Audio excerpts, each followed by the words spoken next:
আপুরাই বলতেছে যে বাচ্চাকে কেন এত সেরেলাক দেই।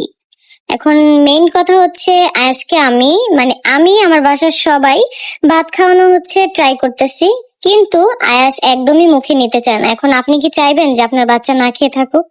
তো এই জন্য হচ্ছে আমরা চাইতেছি যে আস্তে আস্তে করে ও ভাত খাক, আর সাথে করে এই সেরেলাকটাও খাক। কারণ ওকে দেখা যায় কি এরকম কয়েকদিনই আর কি হয়েছে যে খাবার দেই, ভাত দেই, ও খায় না। তো দেখা যায় এটা আমাদের কাছে অনেক বেশি কষ্ট লাগে যে না খেয়ে থাকবে।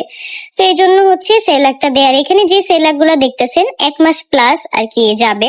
তো আমরা হচ্ছে একবারে কিনে আনি, তার একটাই কারণ মেইন যে বাজার সেখান থেকে আনলে 10 টাকা বা 15 টাকা কমে আর কি নিতে পারি, পার পিস 10 টাকা বা 15 টাকা কমে। আর এখান থেকে আর কি দোকান থেকে নিলে সেটা আর কি বেশি লাগে।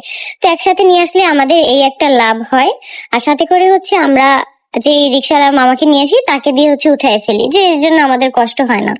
তো অনেক আপুরাই বলতেছে যে বাচ্চাকে কেন ভাত দিচ্ছেন না। আমরা তো কম ট্রাই করতেছি না ভাত দেওয়ার, বাট ভাত হচ্ছে ওকে অল্প অল্প করে দিতে হবে। ওর এটা বুঝে গেছি যে আস্তে আস্তে আর কি খাবে। তো বাচ্চার উপর তো এত প্রেশার ক্রিয়েট করে লাভ নাই। বাচ্চা যেভাবে হচ্ছে খেতে স্বাচ্ছন্দ্য বোধ করবে সেটাই কিন্তু করতে হবে। ওকে তো না খাওয়া আর রাখতে পারবো না, কারণ যাই হোক বাবু তো ছোট বাবু না।